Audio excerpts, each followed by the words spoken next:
Señor y Padre, en Salmo 63:3 dice, tu gran amor es mejor que la vida.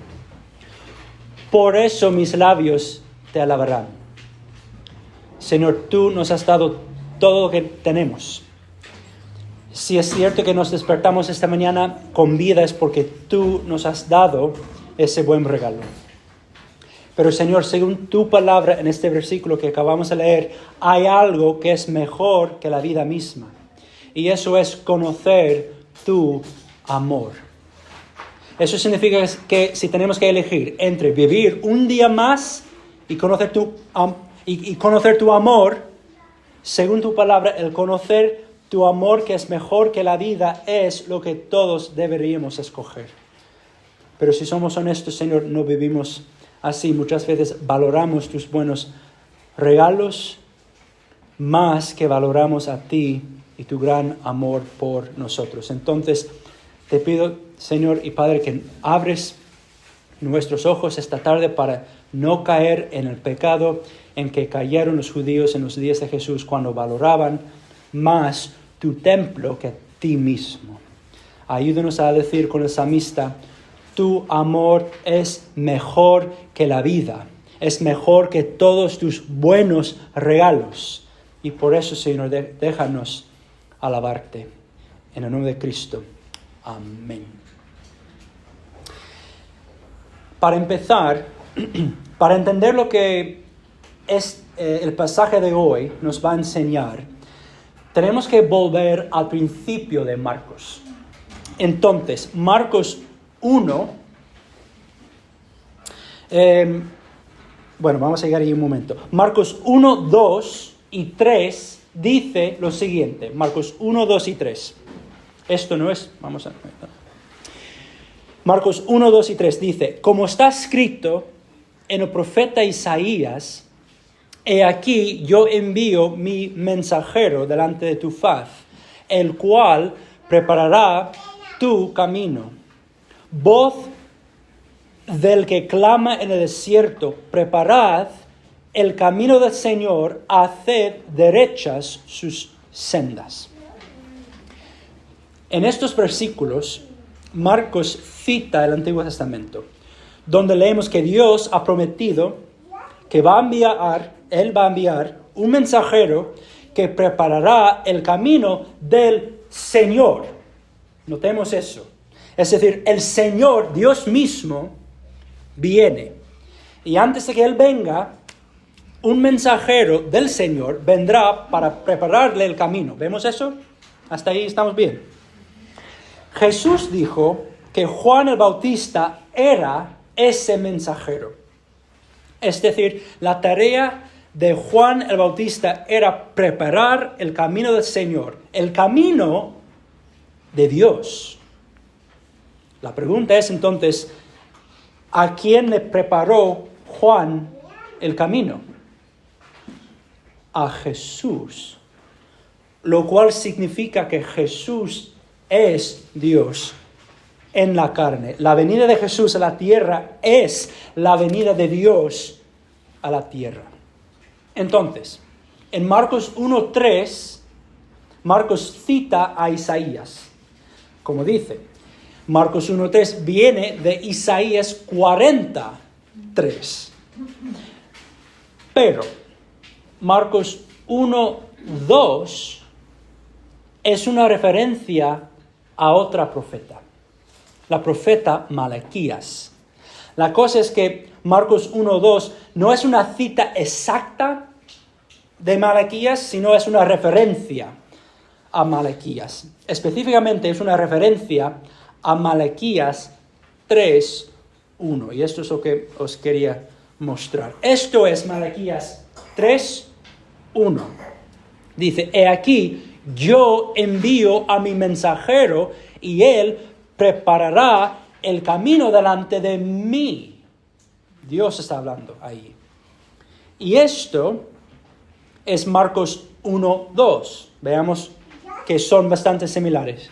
Dice, he aquí, yo envío mi mensajero delante de tu faz, el cual preparará tu camino. Así que vemos las similitudes ahí. En Malaquías, Dios dice que su mensajero preparará el camino delante de él mismo. ¿Vemos eso? Marcos cambia la cita un poquito, de tal manera que en Marcos 1:2, Dios Padre le dice a Dios Hijo que el mensajero del Padre preparará el camino delante de su Hijo. Y sabemos quién es ese Hijo, el Señor Jesucristo. Ahora, pregunta, ¿por qué es todo esto importante? Esto pasa muchas veces en el Nuevo Testamento. Un autor cita o se refiere al Antiguo Testamento y al hacer eso, el autor espera que el lector sepa el contexto de ese pasaje.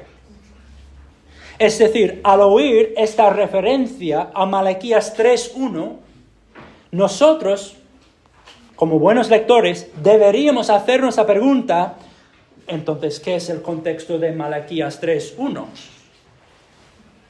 Escucha entonces Malaquías 3:1 en su totalidad. Todo el versículo dice: He aquí, yo envío a mi mensajero y él preparará el camino delante de mí.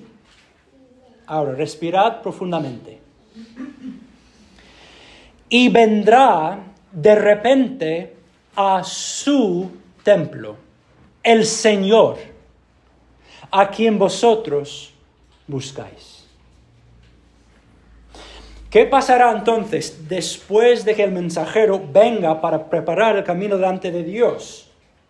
Dios, el Señor, vendrá, según Malaquías, a su templo. Al hacer referencia a Malaquías 3:1, Marcos empieza su evangelio con la expectación de que después de que Dios venga, Él en algún momento se presentará en su templo. Ahora, la pregunta entonces, cuando Dios venga a su templo, ¿qué hará? Malaquías 3:2. Simplemente tenemos que seguir leyendo. Y nos dice en Malaquías 3:2 dice: Pero ¿quién podrá soportar el día de su venida? ¿Y quién podrá mantenerse en pie cuando Él aparezca? Porque Él es como fuego de fundidor y como jabón de lavanderos. Y Él se sentará como fundidor y purificador de plata, y purificará a los hijos de Leví, y los acrisolará, los refinará, como a oro y como a plata, y serán los que presenten ofrendas en justicia al Señor. Y versículo 5 dice: Y me acercaré a vosotros para el juicio, y seré un testigo veloz contra los hechiceros, contra los adúlteros, contra los que juran en falso y contra los que oprimen al jornalero en su salario, a la viuda y al huérfano, contra los que niegan el derecho del extranjero y los que no me temen, dice el Señor de los ejércitos. Así que, cuando Dios venga a su templo, ¿qué hará? 1, purificará a los hijos de Leví, y 2, juzgará a su pueblo por sus pecados. ¿Y cómo se ve ese juicio de Dios? Sigamos leyendo Malaquías 4:1 dice: Todos los soberbios y todos los que hacen el mal serán como paja, y el día que va a venir les prenderá fuego, dice el Señor de los ejércitos, que no les dejará ni raíz ni rama. Recordad esa palabra raíz. La vamos a ver otra vez en Marcos 11. Entonces, para resumir, en el contexto de Malaquías, el profeta que Marcos cita, Dios promete que alguien va a venir para preparar el camino del Señor, de Dios. Después, cuando venga el Señor, vendrá a su templo. Y cuando llegue a su templo, Él purificará y juzgará. Esas son las dos cosas que hará. Y ese juicio significará la destrucción total de los que hacen el mal. ¿Entendemos la idea de Malaquías? Entonces, recordemos, Marcos empieza su evangelio haciendo referencia a esa profecía específica de Malaquías. Esto significa que deberíamos leer el evangelio de Marcos con Malaquías ahí en la mente. Y si es así, entonces deberíamos esperar que en algún momento Dios va a venir a su templo para purificarlo y para juzgarlo. Así que la pregunta es, ¿en cuál momento en el Evangelio de Marcos se cumple la profecía de Malaquías? Y esto es nuestro pasaje de hoy. En el Evangelio de Marcos, Marcos 11:11, es el momento en que Dios se presenta en su templo. Ahora, es cierto que sabemos de los otros evangelios que Jesús ha ido al templo antes de este momento. Pero yo propongo que es aquí, en el Evangelio de Marcos, que Jesús está cumpliendo la profecía de Malaquías. Esto es el momento que, según Malaquías, Dios se ha presentado en su templo. Y si Dios ha venido a su templo, entonces deberíamos esperar la purificación y el juicio.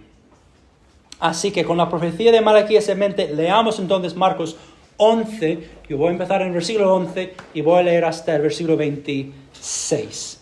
Entonces, la semana pasada vimos a Jesús entrando en Jerusalén, sentado en un pollino. ¿Qué es la primera cosa que Jesús hace al entrar en Jerusalén? Claro, Jesús, el Señor, va a su templo. Y eso es lo que vamos a leer. Dice el versículo 11. Entró en Jerusalén y llegó al templo. Claro que sí. Malaquías nos dijo que eso es lo que iba a pasar. En algún momento ese Señor iba a llegar a su templo. Y aquí está. Entonces sabemos qué esperar. Pero ¿qué pasa? Dice que entró en Jerusalén, llegó al templo y después de mirar todo a su alrededor, salió para Betania con los 12, siendo ya avanzada la hora. A ver. Señor, vienes a tu templo, miras alrededor y te vas para Betania, un pueblo unos kilómetros de Jerusalén, para pasar la noche. ¿Dónde está la purificación? ¿Dónde está el juicio? Sigamos leyendo entonces. Y al día siguiente, cuando salieron de Betania, Jesús tuvo hambre. Y viendo de lejos una higuera con hojas, fue a ver si quizás pudiera hallar algo en ella. Cuando llegó a ella, no encontró más que hojas, porque no era tiempo de higos. Y Jesús, hablando a la higuera, le dijo: nunca jamás coma nadie fruto de ti. Y sus discípulos le estaban escuchando. Llegaron a Jerusalén y entrando Jesús en el templo, comenzó a echar fuera a los que vendían y compraban en el templo. Volcó las mesas de los cambistas y los asientos de los que vendían las palomas. Y no permitía que nadie transportara objeto alguno a través del templo. Y les enseñaba, diciendo: ¿no está escrito: Mi casa será llamada casa de oración para todas las naciones, pero vosotros la habéis hecho cueva de ladrones. Los principales sacerdotes y los escribas oyeron esto y buscaron cómo destruirle, porque le tenían miedo, pues toda multitud estaba admirada de su enseñanza. Y cuando atardecía, solían salir fuera de la ciudad. Por la mañana, cuando pasaban, vieron la higuera seca desde las raíces. Entonces Pedro, acordándose, le dijo: Rabí, mira la higuera que maldijiste, se ha secado. Y Jesús respondió diciéndoles: tened fe en Dios. En verdad os digo que cualquiera que diga a este monte, quítate y arrójate al mar, y no dude en su corazón, sino crea que lo que dice va a suceder, le será concedido. Por eso os digo que todas las cosas por las que oréis y pidáis, creed que ya la habéis recibido y os serán concedidas. Y cuando estéis orando, perdonad si tenéis algo contra alguien, para que también vuestro Padre que está en los cielos os perdone vuestras transgresiones. Pero si vosotros no perdonáis, tampoco vuestro Padre que está en los cielos perdonará vuestras transgresiones.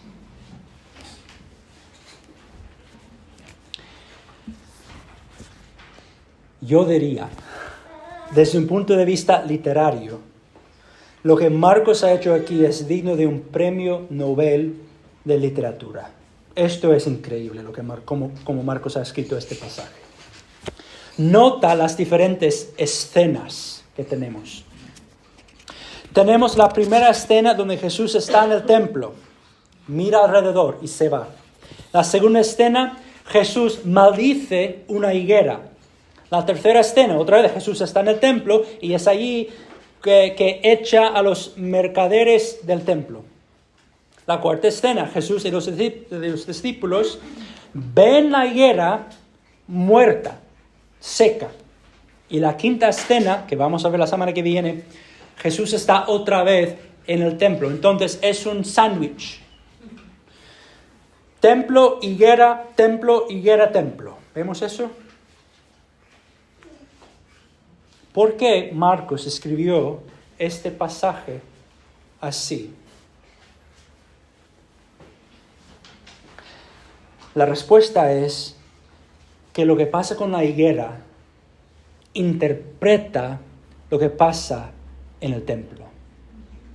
Es decir, las acciones de Jesús hacia la higuera nos explican en una forma dramática y tangible lo que Jesús está haciendo en el templo. En otras palabras, al escribir este pasaje así, Marcos lo deja claro, que el templo y la higuera tienen el mismo destino. Igual que la higuera se secó desde las raíces, también Jesús no le dejará al templo ni raíz ni rama, como dice Malaquías. Entonces, con esta idea en mente, yo quiero examinar algunas de las similitudes, las conexiones entre lo que pasa con la higuera por un lado y lo que pasa en el templo, ¿vale? Entonces, versículo 13. Dice que Jesús ve la higuera, ¿vale? Y cuando la ve desde lejos, ¿qué hace? Va a ver si quizás pueda hallar fruto en ella. Aquí Jesús inspecciona la higuera, ¿vale? A ver, higuera, ¿tienes fruto o no? ¿Y qué encuentra? Encuentra solo hojas. Desde lejos pensarías, ¡ay, qué higuera más bonita! Hay que estar llena de higueros. Y al acercarse, nada. solo apariencias. La higuera mentía. Con sus muchas hojas muy bonitas, la higuera escondía el hecho de que no había producido fruto. ¿Vemos eso? Y claro que no había producido fruto. No era el tiempo de higos. Ahora, Jesús sabía que no era tiempo de higos. Nadie aquí en Ponferrada va a su huerta y busca fresas en diciembre, ¿vale? Jesús sabía que no era el tiempo de higos. Eso significa que Él intencionalmente buscó higos en esta higuera, sabiendo de antemano que no iba a encontrar higos. Así que eso significa que la maldición de la higuera era parte de su plan desde el principio. Esto nos explica que Jesús entonces estaba haciendo en versículo 11. Dice, y entró en Jerusalén, llegó al templo, y después de mirar todo a su alrededor, salió. Después de mirar. Al mirar a su alrededor, al mirar todos esos edificios enormes y bonitos, Jesús no estaba haciendo turismo, ¿vale? Jesús estaba inspeccionando su templo. A la luz de los edificios enormes y bonitos, ¿qué buscaba? Buscaba fruto. Pensarías, ¿no?, que la grandeza del templo se correspondería a la santidad del pueblo de Dios, ¿no? Pensarías que un pueblo capaz de construir un templo tan bonito para adorar a su Dios justo, también produciría el fruto de la justicia de ese Dios, ¿no? En realidad, el templo solo ofrecía apariencias de la justicia y la santidad y nada más. Igual que las hojas de la higuera, la grandeza del templo escondía el hecho de que en realidad el pueblo de Dios no había producido el fruto de justicia que Dios demandaba de su pueblo. Y al inspeccionar su templo, Jesús no encontró el fruto de justicia que buscaba y lo sabía de antemano. No era su tiempo. Eso también era parte de su plan soberano. Mira lo que Jesús dice acerca de lo que encuentra en su templo. Leamos versículo 16 en Marcos 11. 17. Jesús dice, ¿no está escrito? Mi casa será llamada casa de oración para todas las naciones, pero vosotros la habéis hecho cueva de ladrones. Aquí Jesús cita a dos profetas del Antiguo Testamento. Mi casa será llamada casa de oración para todas las naciones. Es una cita de Isaías 56, 7. En Isaías 56, Dios describe su deseo para su templo. Él quiere que sea una casa de oración para todas las naciones, dice. Es decir, Dios quiere que su templo sea un lugar donde todo el mundo puede acudir para buscar a Dios. De hecho, en Isaías 56 dice que Dios quiere que los gentiles se unan al pueblo de Dios. Y que cuando ellos hagan eso, Dios los tratará igual que Él trata a Israel. Sin embargo, a pesar de esa visión, los judíos habían convertido el templo en algo completamente diferente. ¿En qué? Ellos lo habían hecho una cueva de ladrones, dice Jesús. Esa frase, cueva de ladrones, es una cita de Jeremías 7. En Jeremías 7, Dios describe al pueblo de Israel así. Dice que los israelitas van y cometen todo tipo de pecado. Por ejemplo, Jeremías 7:9 dice que roban, matan, cometen adulterio, juran con falsedad, queman incienso a Baal y siguen a otros dioses que jamás conocieron. Y mira lo que Dios les pregunta en el siguiente versículo. Jeremías 7:10.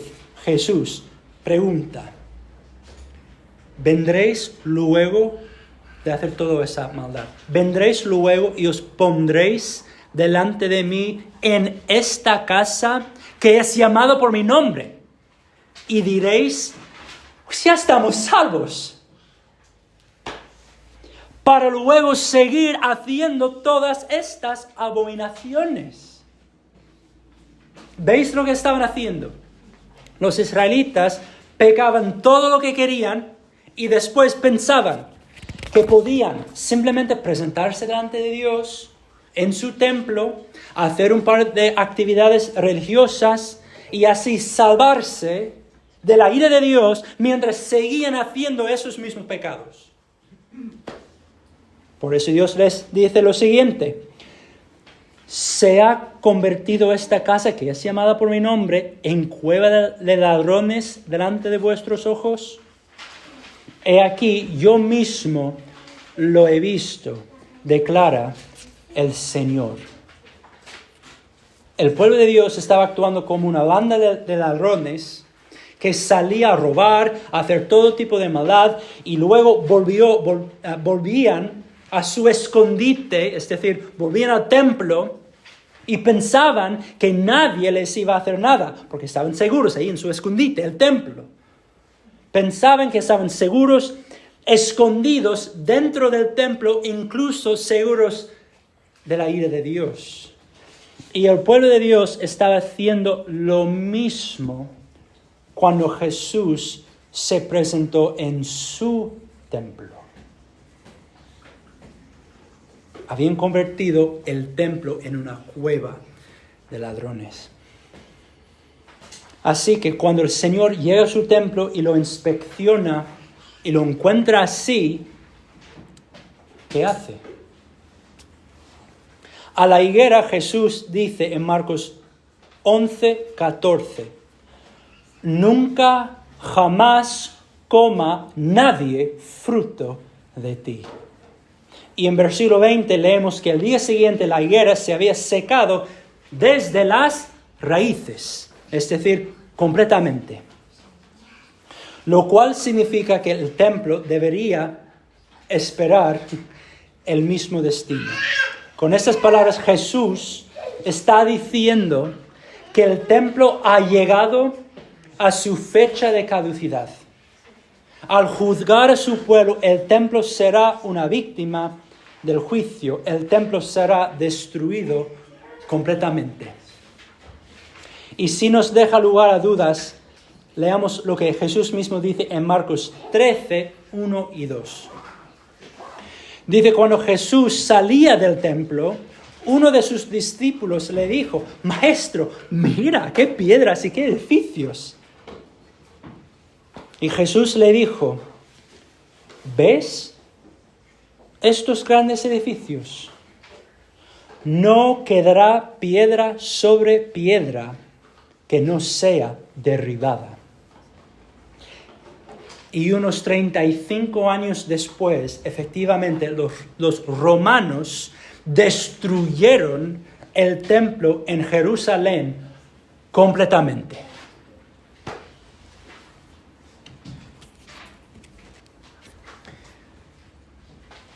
Tenemos que recordar la importancia del templo para un judío en el primer siglo. El templo era el centro de su religión, el centro de su nación y el centro de sus vidas. Era allí que moraba la presencia de Dios, para empezar. Era allí que la gente buscaba a Dios en oración. Era allí que hacían los sacrificios para el perdón de los pecados. Así que si el templo es destruido, una pregunta natural para un judío del primer siglo sería, Jesús, ¿qué haremos sin templo? ¿Habrá algo para reemplazarlo? Porque es importante. En Marcos 14, 58, dice que algunas personas acusaban a Jesús de haber dicho lo siguiente. Jesús dijo, yo destruiré este templo hecho por manos y en 3 días edificaré otro no hecho por manos. Y si alguien no entiende la referencia a 3 días, Juan en su evangelio nos lo explica. Jesús estaba hablando del templo de su cuerpo. Recuerda, el templo es el sitio donde hay la presencia de Dios. Era en el templo que la gente buscaba a Dios en oración. Y era en el templo que hacían los sacrificios para el perdón de los pecados. Así que si el templo es destruido, ¿dónde morará Dios? ¿Dónde levantaremos nuestras oraciones a Dios? ¿Dónde encontraremos el perdón de nuestros pecados? Y Jesús dice, tranquilos, os edificaré otro templo. Un templo no hecho por manos. Yo mismo soy ese templo. Yo soy el lugar donde Dios mora. ¿Quieres entrar en la presencia de Dios? Ven a mí. ¿Quieres presentar tus oraciones delante de Dios? Ora en mi nombre. ¿Quieres buscar el perdón de tus pecados? Mi cuerpo es el sacrificio necesario para redimirte y reconciliarte a mi Padre para siempre. Tranquilos. Un templo físico ya no os hace falta. Tengo algo mucho mejor. Ahora, si lo podemos creer, hay más. La primera de Pedro 2, 4 y 5 dice, y viniendo a él como a una piedra viva, desechada por los hombres, pero escogida y preciosa delante de Dios, también vosotros, como piedras vivas, sed edificados como casa espiritual para un sacerdocio santo para ofrecer sacrificios espirituales aceptables a Dios por medio de Jesucristo. ¿Ves lo que dice allí? Dice mucho, pero imagina a Jesús como la piedra angular del nuevo templo donde Dios habita. Jesús es la piedra angular de ese templo nuevo donde Dios habita. Nosotros tenemos el privilegio de estar incluidos como otras piedras al lado de Jesús para edificar ese nuevo templo. Y si somos piedras de la morada de Dios, ¿qué significa eso? Significa que Dios habita en nosotros, en ese templo nuevo, construido por Jesús y por nosotros como otras piedras a su lado.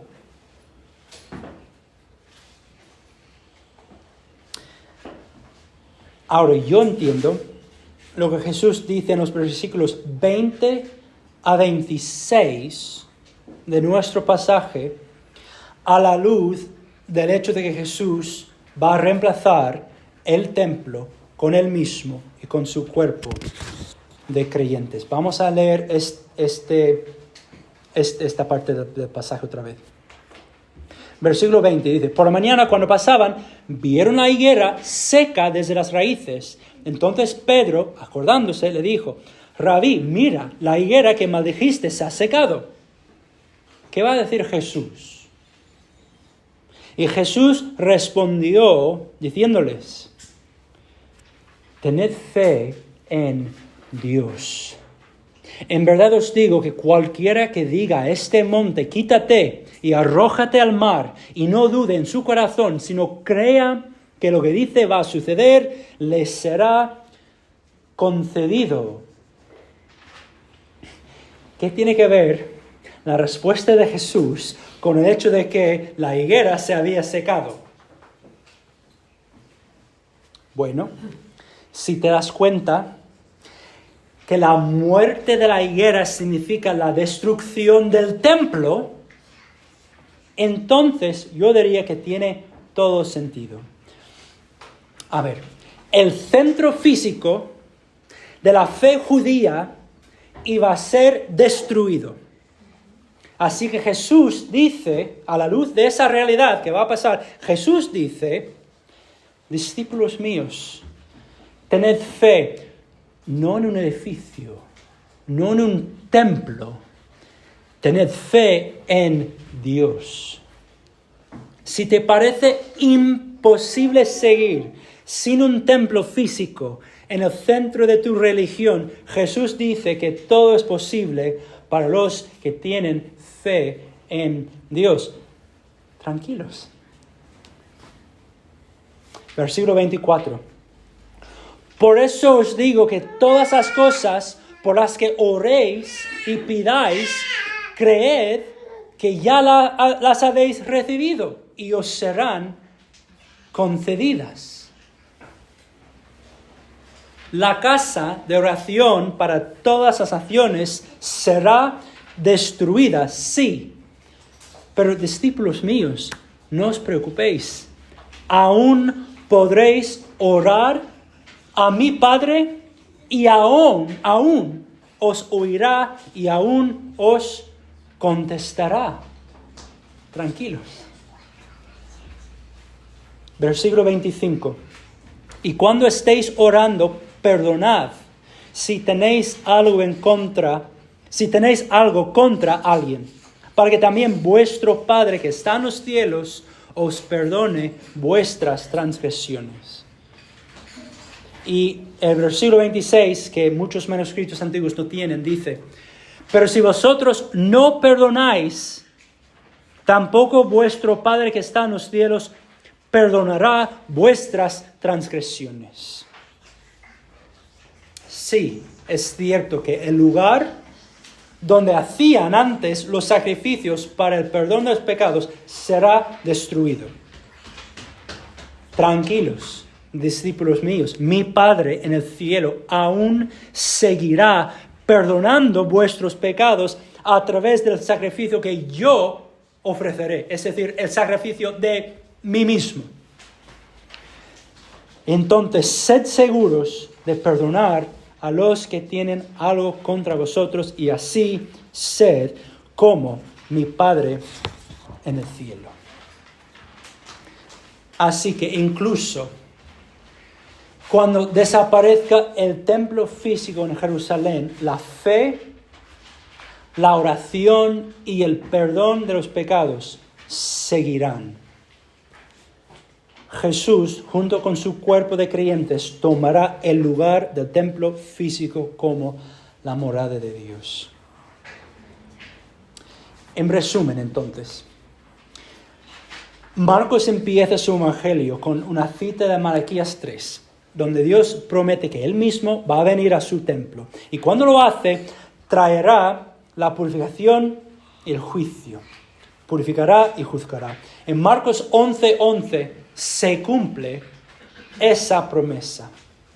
Y Jesús efectivamente purificará el templo y lo juzgará. Y lo purifica y lo juzga.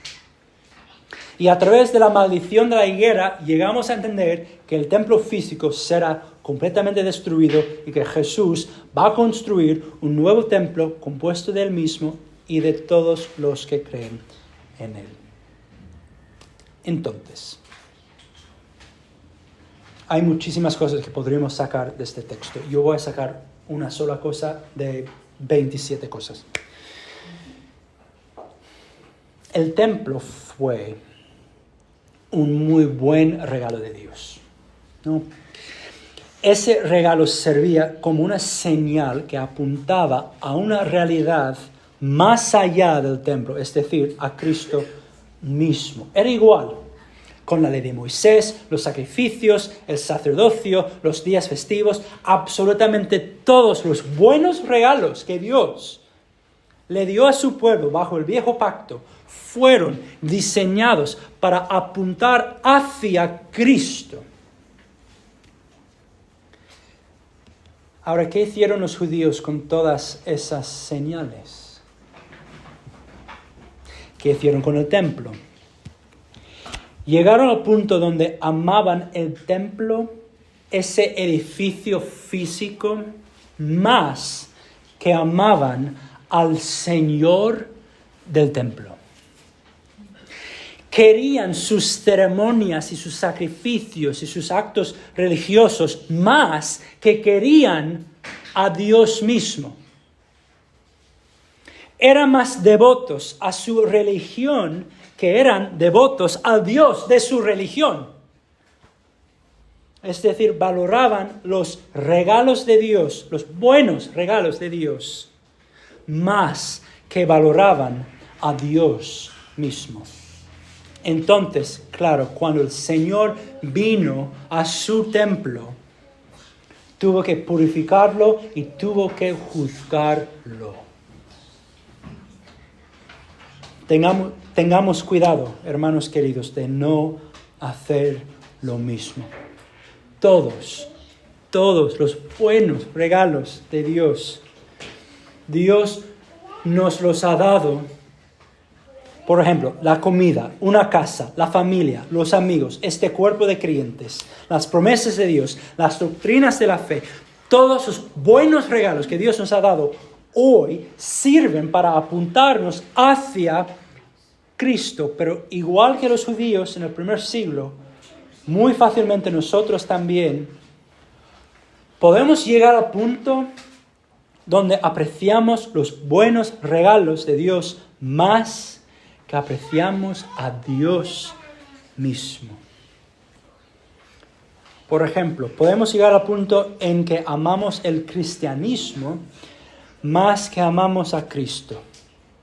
Podemos abrazar todas las cosas que asociamos con el cristianismo y olvidarnos de la persona de Cristo. Podemos querer servir a Cristo más que queremos a Cristo. Podemos valorar el conocimiento acerca de Dios más que valoramos conocer a Dios. Y podemos hacer lo mismo con cualquier otro buen regalo que Dios nos ha dado. Entonces, en vez de hacer eso, recibamos todos los buenos regalos de Dios, pero recibámoslos como señales que nos apuntan hacia Dios. Y amemos a Dios, amemos a Cristo, Dios hecho carne, más que amamos sus buenos regalos. Si eres un padre, imagínate a un niño que recibe para su cumpleaños el juguete que siempre ha querido. Abre el juguete, ve lo que es, mira a su padre y su madre, pone el regalo en el suelo, lo deja atrás, corre a su padre y a su madre y los abraza. Así deberíamos ser con los buenos regalos que Dios nos ha dado. Los apreciamos, pero cuando miramos a nuestro Padre, muy fácilmente lo ponemos a un lado y vamos corriendo a nuestro Padre para abrazar al que nos ha dado ese buen regalo. Los buenos regalos de Dios siempre tienen la intención de apuntar nuestra mirada hacia Cristo, al que nos ha dado esos buenos regalos. Que nosotros seamos así. querida iglesia. Oramos entonces.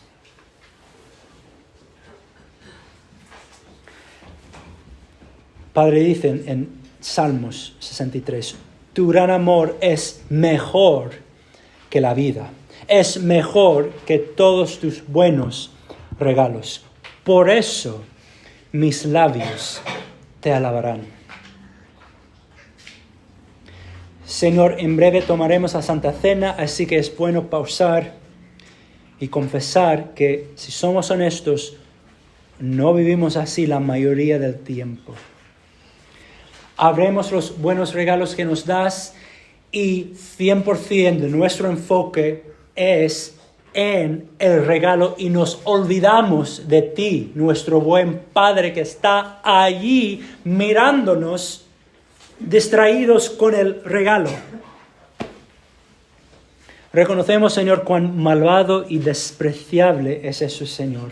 Nos has mandado a amarte a ti con todo nuestro ser y no amar nada más por encima de ti, pero eso es lo que hacemos. Hacemos precisamente eso, amamos más lo que nos das que a ti. Lo vemos, lo odiamos, lo rechazamos, Señor. Te pedimos perdón.